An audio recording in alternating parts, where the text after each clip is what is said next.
Atomic habit chapter 15 व्यवहार बदलने का आधारभूत नियम।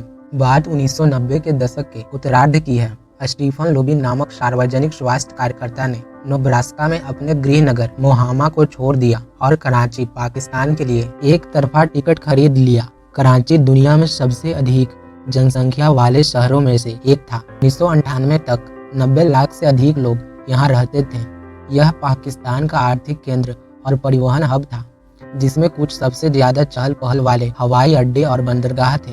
शहर के वाणिज्यिक हिस्सों में आप शहरी मानकों की सभी सुविधाएं और शहर की सड़कों पर हलचल देख सकते थे, लेकिन कराची दुनिया के सबसे कम रहने योग्य शहरों में से एक था।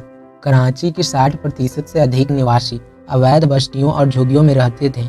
ये घनी बस्तियां पुराने तख्तों, सिंडर ब्लॉक्स और अन्य छोड़ी गई सामग्रियों से बने अस्थायी घरों से भरी पड़ी थी।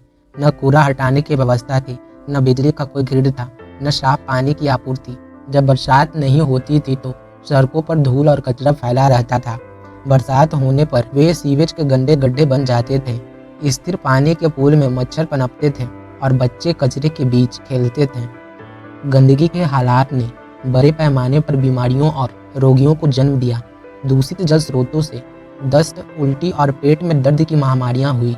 वहां रहने वाले लगभग 1/3 बच्चे कुपोषित थे। इतने सारे लोगों के एक साथ बहुत कम स्थान पर होने से वायरस और बैक्टीरिया का संक्रमण तेजी से फैलता था। यह सार्वजनिक स्वास्थ्य संकट था जो स्टीफन लोबी को पाकिस्तान खींच लाया था। लोबी और उनकी टीम ने महसूस किया कि खराब स्वच्छता वाले वातावरण में हाथ धोने की सरल आदत निवासियों के स्वास्थ्य में वास्तविक अंतर ला सकती है। लेकिन उन्हें जल्द ही पता चला कि बहुत से लोग पहले से ही जानते थे कि हैंड वॉशिंग महत्वपूर्ण है। इसकी जानकारी होने के बावजूद कई रहवासी अव्यवस्थित तरीके से हाथ धोते थे। कुछ लोग तो बस पानी के नीचे हाथ रखकर जल्दी से धो लेते थे, अन्य केवल एक ही हाथ धोते थे। कई लोग भोजन पकाने से पहले हाथ धोना ही भूल जाते थे। हर व्यक्ति ने कहा कि हाथ धोना महत्वपूर्ण है, लेकिन कुछ ही लोगों ने इसे आदत बना रखा था। यहाँ जानकारी न होना समस्या नहीं थी, समस्या उसकी निरंतरता थी। लोबी ने प्रॉक्टर एंड गैम्बल के साथ भागीदारी करके लोगों को सेफ गार्ड सोप दिए, जो सामान्य सोप की तुलना में ज्यादा आनंददायक अनुभव देते थे। पाकिस्तान में सेफ गार्ड एक प्रीमियम साबुन था। लोबी ने बताया, अध्ययन में शामिल लोगों ने आमतौर पर उल्लेख किया कि उन्हें यह कितना पसंद आया। साबुन में आसानी से झाग आ जाता था और लोग अपने हाथ झाग से धो सकते थे। इसकी गंध बहुत अच्छी थी। इससे तुरंत हैंड वॉशिंग थोड़ा और अधिक आनंददायक इससे हैंड वॉशिंग करना और अधिक आनंददायक हो गया। लोबी ने कहा, मैं हाथ धोने को व्यवहार परिवर्तन के लक्ष्य के रूप में नहीं, बल्कि आदत अपनाने के रूप में देखता हूँ। लोगों के लिए अपेक्षाकृत उस उत्पाद को अपनाना बहुत आसान होता है जो सुदृढ़ सकारात्मक संवेदी संकेत प्रदान करता है। कुछ महीनों में ही अध्ययन करने वालों को बच्चे की सेहत में एकदम बदलाव दिखा। डायरिया 52% कम हो गया और निमोनिया 48% घटा। बैक्टीरिया से होने वाला त्वचा का संक्रमण इम्पेटिगो 35% तक घट गया। दीर्घा अवधि प्रभाव और भी जोरदार रहे। लोबी ने बताया कि हम फिर से 6 वर्षों बाद कराची के उन्हीं परिवारों में गए। दीर्घा अवधि प्रभाव और भी जोरदार रहे। लोबी ने बताया कि हम फिर से 6 वर्षों बाद कराची के उन्हीं परिवारों में गए। करीब 95% परिवारों में जिन्हें साबुन फ्री में हाथ धोने के लिए दिए गए थे, उनके यहाँ साबुन के साथ वॉशिंग स्टेशन था। 5 वर्ष तक उन्हें साबुन नहीं दिया गया था, लेकिन प्रयोग में देखा गया कि वे हाथ धोने की आदत डाल चुके हैं। उन्होंने इसे बनाए रखा था। व्यवहार में बदलाव के चौथे नियम इसे संतोषप्रद बनाए कि यह सशक्त मिसाल थी। जब अनुभव संतोषप्रद होता है तो इस बात की संभावना ज्यादा होती है कि हम व्यवहार को दोहराएंगे। यह पूरी तरह से तार्किक है। छोटे से छोटा सुखद एहसास, जैसे किसी ऐसे साबुन से हाथ धोना जिसकी न केवल गंध अच्छी हो बल्कि उसमें झाग भी ज्यादा बनता हो, दरअसल यह ऐसे संकेत होते हैं जो दिमाग को बताते हैं अच्छा महसूस होता है, इसे फिर करो। अंदाज आपके दिमाग को सिखाता है कि कोई व्यवहार याद रखने और दोहराने के योग्य है। च्युइंगम की कहानी लीजिए। च्युइंगम को 18वीं सदी से बेचा जा रहा है, लेकिन 1891 में जब रिगले ने इसे लॉन्च किया तो दुनिया भर में इसकी आदत बन गई। पुरानी च्युइंगम एक प्रकार का बेस्वाद पदार्थ से बनाते थे जिसे चबाया तो जा सकता था, लेकिन स्वादिष्ट नहीं था। रिगले ने इस उद्योग में क्रांति ला दी। उन्होंने स्पीयरमिंट और जूसी फ्रूट के फ्लेवर मिलाए, जिसने उत्पाद को फ्लेवर से भर दिया। उपयोग करने में मजा आने लगा। फिर वे एक कदम आगे बढ़े और उन्होंने इसे मुंह साफ करने के लिए बनाया। विज्ञापनों में लोगों को बताया गया, अपने स्वाद को रिफ्रेश करो। स्वादिष्ट स्वाद और ताज़ा मुंह के एहसास ने तत्काल कंपनी को सुदृढ़ बनाने के अवसर प्रदान किए और उत्पाद का उपयोग संतोषजनक बना दिया। खपत आसमान छू गई और रिगले दुनिया की सबसे बड़ी च्युइंगम कंपनी बन गई। टूथपेस्ट का मामला भी ऐसा ही था। निर्माताओं को तब बड़ी सफलता मिली जब उन्होंने अपने उत्पादों में स्पीयरमिंट, पेपरमिंट और दालचीनी जैसे स्वाद जोड़े। वे स्वाद टूथपेस्ट की प्रभावशीलता में सुधार नहीं करते हैं, वे बस साफ मुंह का एहसास कराते हैं और अपने दांतों को ब्रश करने के अनुभव को अधिक सुखदायक बनाते हैं। मेरी पत्नी ने वास्तव में सेंसोडाइन का उपयोग करना बंद कर दिया क्योंकि उसका स्वाद पसंद नहीं था। वह पेपरमिंट के शानदार स्वाद वाले एक ब्रांड का उपयोग करने लगी जो अधिक संतोषजनक साबित हुआ। इसके विपरीत, यदि कोई अनुभव संतोषजनक नहीं है तो हमारे पास इसे दोहराने का कोई कारण नहीं होता। अपने शोध में मैंने एक ऐसी महिला की कहानी सुनी जिसका एक रिश्तेदार आत्ममुग्ध था जो उसे परेशान करके रख देता था। अहंकार में डूबे इस रिश्तेदार के साथ कम समय बिताने के प्रयास में यह महिला उस वक्त सुस्त और उबाऊ होने का अभिनय करती थी जब यह रिश्तेदार आसपास होता था। कुछ मुलाकातों में ही रिश्तेदार ने उस महिला से बचना शुरू कर दिया क्योंकि उसने उसे बहुत निर्लिप्त पाया। ये कहानी व्यवहार में बदलाव के आधारभूत नियम, जहाँ फायदा होता है वहीं दोहराव होता है, का अच्छा उदाहरण है। जिस पर दंड मिलता है उससे बचा जाता है। भविष्य में आपको क्या करना है, यह आप इस आधार पर सीखते हैं कि पूर्व में क्या करने पर पुरस्कार मिलता था। सकारात्मक भावनाएं आदत बनाती है, नकारात्मक भावनाएं उन्हें नष्ट कर देती है। व्यवहार में बदलाव के पहले 3 उपाय, इसे स्पष्ट बनाएं, इसे आकर्षक बनाएं और इसे आसान बनाएं, इस बात की संभावना को बढ़ा देते हैं कि व्यवहार इस बार प्रदर्शित होगा। व्यवहार में बदलाव का चौथा नियम, इसे संतोषप्रद बनाएं, ऐसी स्थिति बनाता है कि व्यवहार अगली बार दोहराया जाएगा। यह आदत के लूप को पूरा करता है, लेकिन इसमें एक कठिनाई है। हम किसी प्रकार के संतोष की ओर नहीं देख रहे हैं, हम तत्काल संतोष चाहते हैं। तत्कालिक और विलंबित पुरस्कारों में असंतुलन। कल्पना कीजिए कि आप अफ्रीका के मैदानों में घूमने वाले जानवर हैं, जैसे जिराफ या हाथी या शेर। किसी भी दिन आपके अधिकांश निर्णयों का तत्काल प्रभाव पड़ता है। आप हमेशा इस बारे में सोच रहे होते हैं कि क्या खाएं या कहाँ सोएं या परभक्षी से कैसे बचें। आप लगातार वर्तमान या बहुत निकट भविष्य पर ध्यान केंद्रित कर रहे होते हैं। आप ऐसे माहौल में रह रहे होते हैं जिसे वैज्ञानिक तत्काल रिटर्न्स का माहौल कहते हैं, क्योंकि आपके कार्य संतुष्ट, तुरंत, स्पष्ट और तत्काल परिणाम देते हैं। अब आप अपने मानव स्व में लौटें। आधुनिक समाज में आज आपके द्वारा उठाए गए कई विकल्प आपको तुरंत लाभ नहीं देंगे। यदि आप ऑफिस में अच्छा काम करते हैं तो आपको कुछ हफ्तों में वेतन मिलेगा। यदि आप आज व्यायाम करते हैं तो शायद आप अगले वर्ष अधिक वजन वाले नहीं होंगे। यदि आप अभी पैसा बचाते हैं तो शायद अब से दशकों बाद सेवानिवृत्त होने पर आपके पास पर्याप्त धनराशि होगी। आप ऐसे माहौल में रहते हैं जिसे वैज्ञानिक विलंबित रिटर्न्स वाला वातावरण कहते हैं, क्योंकि इच्छित परिणामों से पहले आप वर्षों तक काम करते हैं। मानव का दिमाग विलंबित वातावरण में जीवन के लिए विकसित नहीं हुआ है। आधुनिक मनुष्यों के प्राचीनतम अवशेष, जिन्हें होमो सेपियंस के रूप में जाना जाता है, लगभग 200,000 वर्ष पुराने हैं। ये पहले इंसान थे जिनका दिमाग अपेक्षाकृत हमारे जैसा था। विशेष रूप से मस्तिष्क के सबसे नए हिस्से और भाषा जैसे उच्च कार्यों के लिए जिम्मेदार हिस्से नियोकॉर्टेक्स का आकार आज से 2 लाख साल पहले भी वैसा ही था जैसा आज है। आप अपने पाषाणकालीन पूर्वजों के समान हार्डवेयर के साथ घूम रहे हैं। मात्र 500 वर्ष पहले या उसके आसपास समाज विलंबित रिटर्न्स के माहौल की ओर बढ़ गया।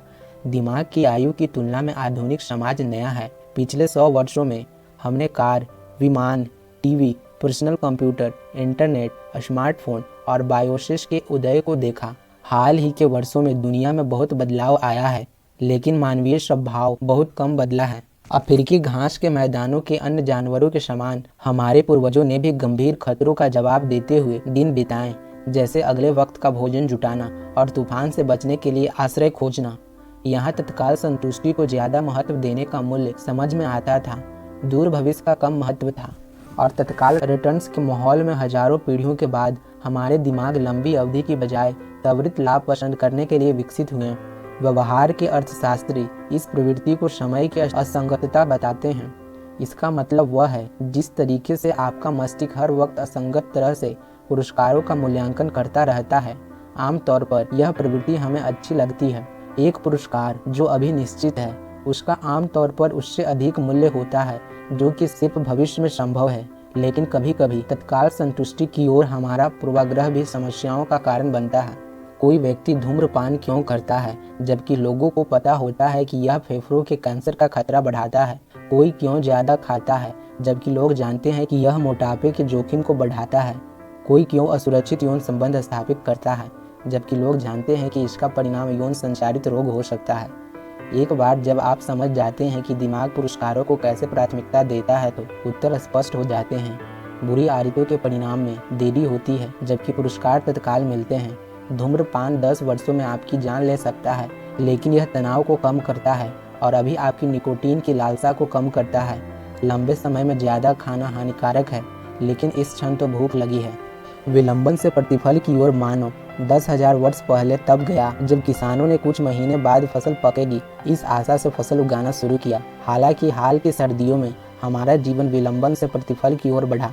करियर की योजना, रिटायरमेंट की योजना, अवकाश की योजना और हर वह चीज़ जो हमारे कैलेंडर पर छाई रहती है। सेक्स सुरक्षित या असुरक्षित तुरंत खुशी प्रदान करता है। रोग और संक्रमण दिन या सप्ताह यहाँ तक कि वर्षों तक दिखाई नहीं देते हैं। समय के साथ हर आदत एक साथ कई परिणामों को जन्म देती है। दुर्भाग्य से इन परिणामों को अक्सर गलत पंक्तिबद्ध किया जाता है। हमारी बुरी आदतों के तत्काल परिणाम आमतौर पर अच्छा एहसास कराते हैं लेकिन अंतिम परिणाम बुरा एहसास देते हैं। अच्छी आदतों के साथ यह उल्टा होता है। तत्कालिक परिणाम आनंददायक नहीं होते हैं लेकिन अंतिम परिणाम अच्छा एहसास कराते हैं। फ्रांसीसी अर्थशास्त्री फ्रेडरिक बास्तियात ने समस्या को स्पष्ट रूप से समझाया। उन्होंने लिखा, यह लगभग हमेशा होता है कि जब तत्काल परिणाम अनुकूल होता है तो बाद के परिणाम विनाशकारी होते हैं और इसके विपरीत भी होता है। अक्सर एक आदत का पहला फल जितना मीठा होता है उतना ही कड़वा इसके बाद के फल होते हैं। दूसरे शब्दों में, अच्छी आदतों की कीमत वर्तमान में निहित होती है, बुरी आदतों की कीमत भविष्य में छिपी होती है। वर्तमान क्षण को प्राथमिकता देने की दिमाग की प्रवृत्ति का मतलब है कि आप अच्छे इरादों पर भरोसा नहीं कर सकते। जब आप वजन कम करने, एक किताब लिखने या एक भाषा सीखने की योजना बनाते हैं तो आप वास्तव में अपने भविष्य के लिए योजनाएं बना रहे होते हैं। और जब आप कल्पना करते हैं कि आप क्या चाहते हैं कि आपका जीवन कैसा हो तो दीर्घकालिक लाभ के साथ कार्रवाई करने में मूल्य देखना आसान होता है। हम सभी भविष्य में खुद के लिए बेहतर जीवन चाहते हैं। हालांकि जब निर्णय का क्षण आता है तो तत्कालिक संतुष्टि आमतौर पर जीत जाती है। अब आप स्वयं के भविष्य के लिए कोई विकल्प नहीं चुन रहे होते हैं जो शारीरिक रूप से ज़्यादा फिट या अमीर या खुश होने का सपना देखता है। आप अपने वर्तमान के लिए विकल्प चुन रहे होते हैं जो पूर्णता, भरपूर लाड प्यार और मनोरंजन चाहता है। सामान्य नियम यह है कि एक क्रिया से जितना अधिक सुख मिलता है उतनी ही दृढ़ता से आपको यह सवाल करना चाहिए कि क्या यह आपके दीर्घकालिक लक्ष्यों के अनुरूप है। इसके कारण हमारे निर्णय की क्षमता भी बेपटरी हो सकती है। दिमाग किसी भी खतरे को अनुमान से ज़्यादा मान लेता है जो तत्काल खतरे के रूप में दिखाई देने लगता है, लेकिन उसकी ऐसी कोई संभावना नहीं रहती। आपका प्लेन मामूली हिल रहा है तो लगेगा क्रैश हो जाएगा। जब आप घर पर अकेले हैं तो कोई सेंधमारी कर सकता है। जिस बस में आप जा रहे हैं आतंकवादी उसमें विस्फोट कर सकते हैं। इस बीच जो खतरा दूर है दिमाग उसे कम करके आंकता है, जिसकी आकांक्षा रहती है। सेहत के प्रतिकूल खाने से लगातार चर्बी जमती जाती है। लगातार डेस्क पर बैठे रहने से मांसपेशियां शिथिल पड़ सकती है। जब सफाई करने में विफल रहते हैं तो अवस्था धीमे धीमे आपकी आदत बन जाती है। इस बात को पूरी तरह समझने के लिए कि हमारे दिमाग द्वारा कुछ व्यवहारों को दोहराने और दूसरे से बचने का क्या कारण है, आइए व्यवहार परिवर्तन के आधारभूत नियम को अपडेट करें। जिसे तत्काल पुरस्कृत किया जाता है उसे दोहराया जाता है, जिसे तत्काल दंडित किया जाता है उससे बचा जाता है। तत्कालिक संतुष्टि के लिए हमारी प्राथमिकता सफलता के बारे में एक महत्वपूर्ण सच्चाई को उजागर करती है। हमारे दिमाग इस तरह बने होते हैं कि ज़्यादातर लोग संतोष के त्वरित लक्ष्य का पीछा करते हुए पूरा दिन बिताते हैं। जिस मार्ग पर सबसे कम यात्रा की गई होती है वह विलंबित संतुष्टि का मार्ग होता है। यदि आप पुरस्कारों की प्रतीक्षा करने की इच्छा शक्ति रखते हैं तो आप कम प्रतिस्पर्धा का सामना करेंगे और अक्सर आपको बड़ा लाभ होगा। जैसा कि कहा जाता है कि सफ़र के अंतिम मील पर हमेशा सबसे कम भीड़ होती है। शोध ने भी सटीक रूप से यही दर्शाया है। जो लोग संतुष्टि को विलंबित करने में बेहतर होते हैं उनमें उच्च एसिटी स्कोर होता है, मादक द्रव्यों के सेवन का स्तर कम होता है, मोटापे की कम संभावना होती है, वे तनाव के प्रति बेहतर प्रतिक्रिया करते हैं और उनमें बेहतर सामाजिक कौशल होते हैं। इन सभी को हम अपने जीवन में घटित होते देखते हैं। यदि आप टेलीविज़न देखने में देरी करते हैं और अपना होमवर्क पूरा कर लेते हैं तो आप आमतौर पर अधिक सीखेंगे और बेहतर ग्रेड प्राप्त करेंगे। यदि आप स्टोर पर मिठाई और चिप्स नहीं खरीदते हैं तो आप घर लौटने पर अक्सर सेहतमंद खाना खा लेते हैं। कुछ बिंदु पर लगभग हर क्षेत्र में सफलता के लिए आपको विलंबित पुरस्कार के पक्ष में तत्कालिक पुरस्कार की अपेक्षा करनी पड़ती है। यहाँ समस्या है, ज़्यादातर लोग जानते हैं कि संतुष्टि में देरी करना बुद्धिमानी से भरा दृष्टिकोण है। वे अच्छी आदतों के लाभ चाहते हैं, वे स्वस्थ रहना चाहते हैं, उत्पादक होना चाहते हैं, शांति से रहना चाहते हैं, लेकिन इन परिणामों को शायद ही वे कभी निर्णायक क्षणों में अपने दिमाग में शीर्ष पर रखते हैं। शुक्र है, तृप्ति में देरी के लिए खुद को प्रशिक्षित करना संभव है, लेकिन आपको मानव की प्रकृति के अनुरूप काम करने की आवश्यकता है, इसके खिलाफ नहीं। ऐसा करने का सबसे अच्छा तरीका यह है कि उन आदतों में थोड़ा सा तत्कालिक आनंद डाल दें जो लंबे समय में लाभ देती है, और उन आदतों के साथ थोड़ा तत्कालिक दर्द जोड़ दें जो लंबे समय में लाभ नहीं देती। तत्कालिक सुख को किस तरह लाभ में बदलें? कोई आदत आपसे जुड़ी रहे, इसमें महत्वपूर्ण बात यह होनी चाहिए कि आपको सफलता का एहसास हो, भले ही यह सूक्ष्म रूप में हो। सफलता की भावना इस बात का संकेत है कि आपकी आदत लाभप्रद रही है और यह काम प्रयास के लायक था। एक आदर्श दुनिया में एक अच्छी आदत का पुरस्कार आदत ही होती है। वास्तविक दुनिया में अच्छी आदतें तभी सार्थक होती है जब वे आपको कुछ प्रदान करती है। शुरू में यह सब त्याग ही होता है। आप कुछ समय के लिए जिम गए हैं, लेकिन आप ज़्यादा मजबूत या फिट या तेज नहीं होते हैं, कम से कम किसी भी उल्लेखनीय अर्थ में तो नहीं। कुछ महीने बाद ही जब आपका वजन कुछ पाउंड घटता है या आपकी भुजाएं कुछ परिभाषित होती है तो यह आसान हो जाता है कि आप व्यायाम करें। शुरुआत में यही रास्ते पर रहने के लिए एक कारण की आवश्यकता होती है। यही कारण है कि तत्कालिक पुरस्कार जरूरी होते हैं। विलंबित पुरस्कार पृष्ठभूमि में एकत्र होने के दौरान आपको उत्साहित रखते हैं। हम वास्तव में यहाँ यह बात कर रहे हैं कि जब हम तत्कालिक पुरस्कारों की चर्चा करते हैं तो इसका मतलब व्यवहार का अंत होता है। किसी भी अनुभव का अंत महत्वपूर्ण होता है क्योंकि हम इसे अन्य चरणों की तुलना में अधिक याद रखते हैं। आप अपनी आदत का समापन संतोषजनक चाहते हैं। सबसे अच्छा नजरिया सुदृढ़ीकरण का उपयोग करना होता है, जो व्यवहार की दर को बढ़ाने के लिए तत्कालिक पुरस्कार का उपयोग करने की प्रक्रिया को संदर्भित करता है। आदत को क्रमबद्ध करना, जिसे हमने अध्याय 5 में शामिल किया था, आपकी आदत को तत्कालिक संकेत के साथ जोड़ देता है जो यह स्पष्ट करता है कि आदत कब शुरू करनी है। सुदृढ़ीकरण आपकी आदत को तत्कालिक पुरस्कार से जोड़ देता है जो इसे समाप्ति तक संतोषजनक बना देता है। परिहार की आदतों से निपटने में तत्कालिक सुदृढ़ीकरण विशेष रूप से सहायक हो सकता है। ये ऐसे व्यवहार होते हैं जिन्हें आप बंद करना चाहते हैं। इस महीने कोई फालतू खरीदारी नहीं या कोई शराब नहीं जैसी आदतों से जुड़े रहना चुनौतीपूर्ण हो सकता है, क्योंकि जब आप शराब पीने के सुखद घंटे छोड़ते हैं या जूते की कोई जोड़ी नहीं खरीदते हैं तो कुछ नहीं होता। जब कोई कार्रवाई न हो तो संतुष्ट महसूस करना कठिन हो सकता है। आप जो कुछ भी कर रहे होते हैं वह प्रलोभन का प्रतिरोध ही होता है और इसके बारे में बहुत संतोषजनक जैसी कोई बात नहीं है।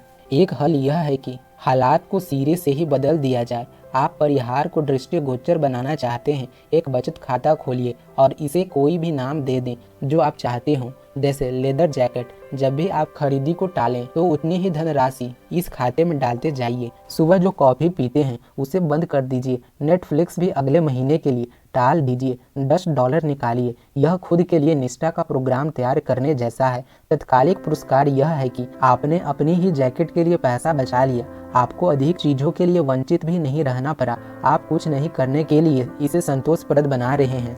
मेरे पाठक और उनकी पत्नी ने यही उपाय अपनाया। उन्होंने बाहर खाना बंद करके घर पर ही मिलकर खाना बनाना शुरू किया।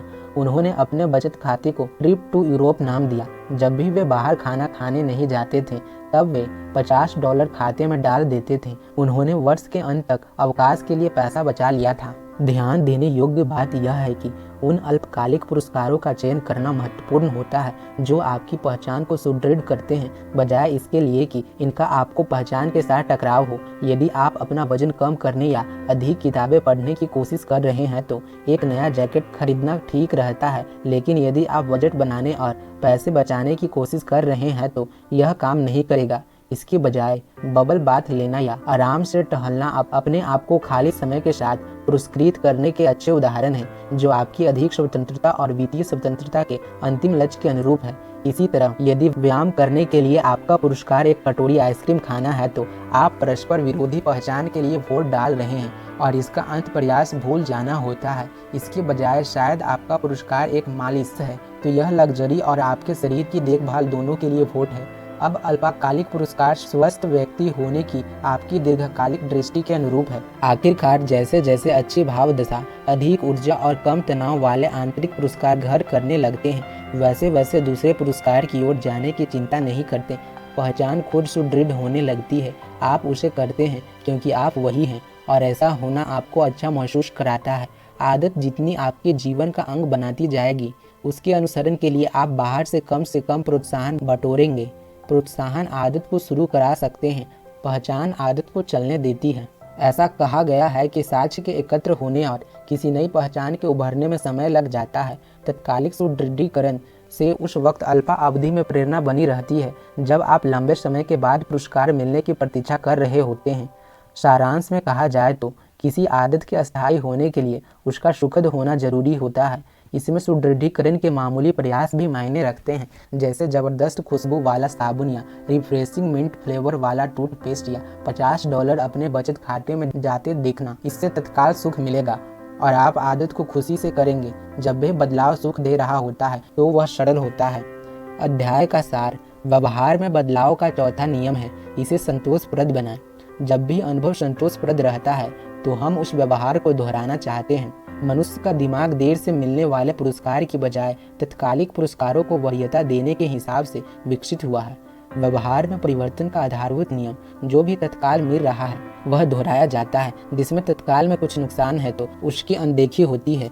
यदि किसी आदत को बनाए रखना है तो आपको तत्काल कुछ सफलता चाहिए, भले ही वह मामूली हो।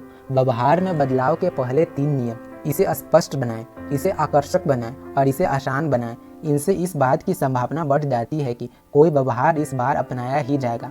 व्यवहार में बदलाव का चौथा नियम, इसे संतोषप्रद बनाएं, जिससे इस बात की संभावना बढ़ जाती है कि यह व्यवहार अगली बार दोहराया जाएगा।